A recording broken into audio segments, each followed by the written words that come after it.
یہ شمشاد کی لکڑی کا ایک صندوق تھا جو حضرت آدم علیہ السلام پر نازل ہوا تھا۔ یہ آپ کی آخری زندگی تک آپ کے پاس ہی رہا، پھر بطور میراث کے یکے بعد دیگرے آپ کی اولاد کو ملتا رہا، یہاں تک کہ یہ حضرت یعقوب علیہ السلام کو ملا، اور آپ کے بعد آپ کی اولاد بنی اسرائیل کے قبضے میں رہا، اور حضرت موسیٰ علیہ السلام کو مل گیا تو آپ اس میں توریت شریف اور اپنا خاص سامان رکھنے لگے۔ یہ بڑا ہی مقدس اور بابرکت صندوق تھا۔ بنی اسرائیل جب کفار سے جہاد کرتے تھے اور بنی اسرائیل جب کفار کے لشکروں کی کثرت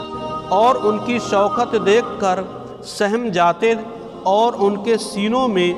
دل دھڑکنے لگتے تو وہ اس صندوق کو اپنے آگے رکھ لیتے تھے، تو اس صندوق سے ایسی رحمتوں اور برکتوں کا ظہور ہوتا تھا کہ مجاہدین کے دلوں میں سکون و اطمینان کا سامان پیدا ہو جاتا تھا، اور مجاہدین کے سینوں میں لرزتے ہوئے دل پتھر کی چٹانوں سے زیادہ مضبوط ہو جاتے تھے۔ اور جس قدر صندوق آگے بڑھتا تھا، آسمان سے نصر من اللہ و فتح قریب کی بشارت عظمیٰ نازل ہوا کرتی اور فتح مبین حاصل ہو جایا کرتی تھی۔ اور جب بنی اسرائیل میں کوئی اختلاف پیدا ہوتا تھا تو لوگ اسی صندوق سے فیصلہ کراتے تھے، اور اس صندوق سے فیصلے کی آواز اور فتح کی بشارت سنی جاتی تھی۔ بنی اسرائیل اس صندوق کو اپنے آگے رکھ کر اور اس کو وسیلہ بنا کر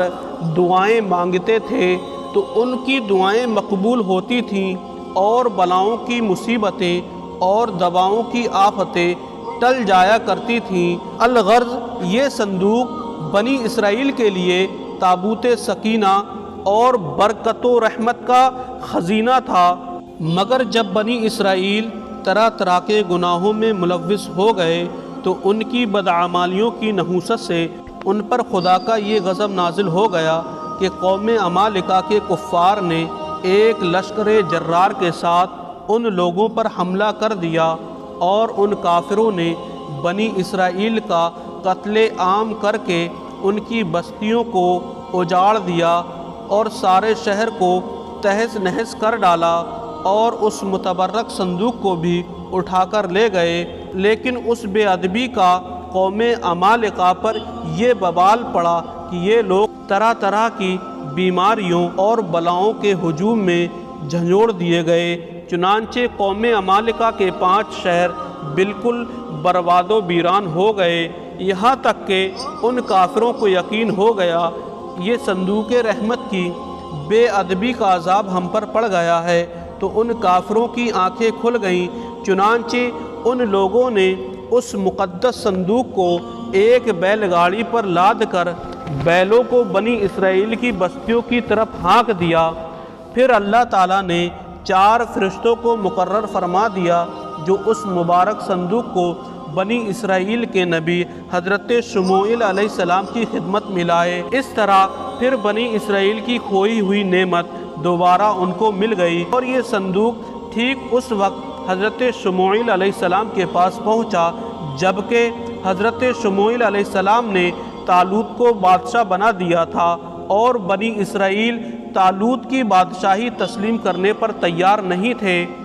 اور یہی شرط ٹھہری تھی کہ مقدس صندوق آ جائے تو ہم طالوت کی بادشاہی ہی تسلیم کر لیں گے۔ چنانچہ صندوق آ گیا اور بنی اسرائیل طالوت کی بادشاہی پر رضامند ہو گئے۔ اس مقدس صندوق میں حضرت موسیٰ علیہ السلام کا عصا اور ان کی مقدس جوتیاں، اور حضرت ہارون علیہ السلام کا امامہ،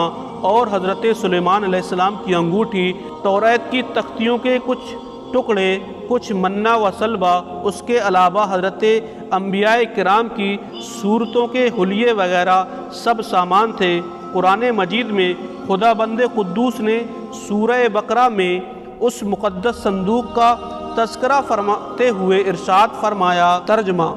اور ان کے نبی حضرت شموئیل نے فرمایا کہ اس طالوت کی بادشاہی کا نشان یہ ہے کہ تمہارے پاس وہ صندوق آ جائے گا جس میں تمہارے رب کی طرف سے تمہارے دلوں کا چین اور حضرت موسیٰ اور حضرت ہارون علیہ السلام کی کچھ تبرکات ہیں۔ فرشتے اس صندوق کو اٹھا کر لائیں گے، یقیناً اس میں تمہارے لیے بڑی نشانی ہے اگر تم ایمان رکھتے ہو۔